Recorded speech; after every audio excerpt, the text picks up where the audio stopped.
Hoping to get two, maybe three out of Joseph and 40-something pitches in 5 innings. That was pretty special outing, wasn't it? Yeah, I think Bobby kind of alluded to it because he's only faced hitters last Sunday for the first time. And of course, he's thrown bullpens and has held him. So he didn't try to do too much, right? His one strikeout came the second batter of the game. And 5 complete innings, less than 50 pitches. Bobby's correct. We all thought how impressive that was. After the second batter of the game, he retired 7 in a row, ground ball via the infield. And I think he wound up in the 5 innings having 11 or 12 ground balls on the infield. And I think we caught every one of them except for one. So he really understands that concept of 9-on-1. And set his fastball. We probably didn't see as many sliders as you usually would see. But I just think, especially Nate again, Nate does a job that nobody's even paying attention. You start watching Joseph, but just continuing to put that fastball down and have that trust, and infield taking good preps the entire time, getting ready.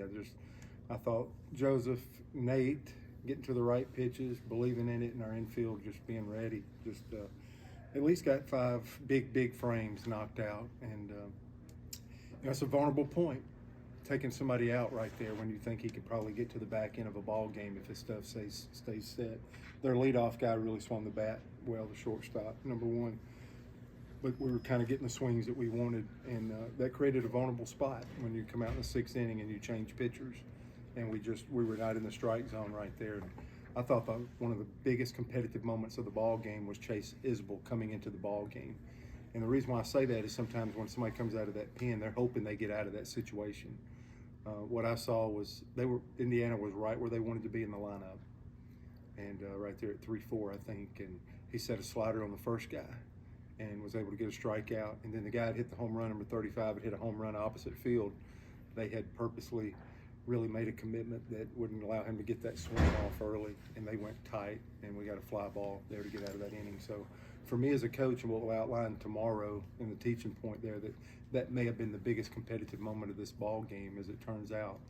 And Isbell absolutely executed a plan for Coach Rock, and again, Nate's right in the middle of that. But the execution by Isbell was tremendous. And then Vale got us the last 2 frames, which was big for us, because Isbell was a guy that was she hands out and got so short that we actually used one of our long relievers for tomorrow. But in our world, our whole deal is circling around winning series, 3-game series. So when you're up in a ball game, you got to do everything that you can to try to win a series. So now we need somebody to step up. And we'll have a freshman going tomorrow, but somebody's going to need to step up for us and fill in that void. But we, again, 2 days in a row, we've shot a lot of bullets on the mound, but the guys have really won some competitive moments, and it's good to see. Jason? Just the outing by Bobby at the top of the order. I mean, 3 hits, 3 RBIs. Defensive play out there. He's the guy that's setting the table too, isn't he? Yeah, if you do want to be a good team, and who knows, we got to continue to get better. That's a flag we're waving now. We know that. But every good team, your best players need to play well. And Bobby absolutely was in that today with 3 big hits. And just when you do it on both sides of the ball, so many times a guy's got the one skill, he helps you on one side or the other. That's a complete player that can go back like he did the 9th inning and catch that ball. And there's one other piece to that. You want your best players to play great, but you got a chance to be really good when your best players play great and they're your best people. I'm going to add that thread in there. And I think that's another layer of what Bobby Pierce has from a character standpoint. That, man, if that's a 3 for 3 there, that's a good sign. Adam? You talked yesterday kind of about striking out too much, a little bit at the plate, and you guys cut that down at home today, and I think 9 walks too. But just how much did you talk to the team about that yesterday, and how much might that have been, I guess, kind of on their mind heading into today? We did, and you have to be careful, right? Because if you hitting so hard, number 1.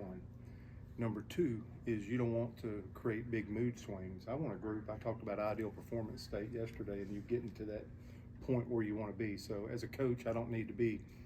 They win a season opener, they score 8 runs, but I'm pointing out all these things that we're leaving on the table where these are the areas that we want to grow. But I made sure that I put it under the analogy of like a radio station. We want 99.1, and we don't have to do a big change or turn on the knob. We're right there. And, you know, so if we're at 99.3, it's just a small little adjustment there. Because we are doing some good things, and we got some big hits yesterday, but we're just trying to bring that radio station into clear focus. Sometimes when hitting or with the team, you have to be careful that you're not trying to force some type of change. You want 99.1, but they swing all the way to 107.3. That's a completely different genre. So we are just going to continue to try to make little small adjustments here. And I thought they did do a nice job. They cut that in half and probably put a few more balls in play there. And of course, we didn't score enough runs, but remember, this is about running our straight lines.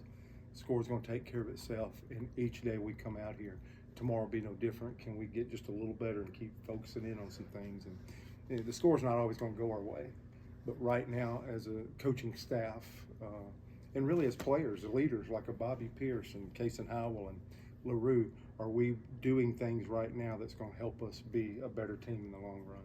That's what we're interested in right now.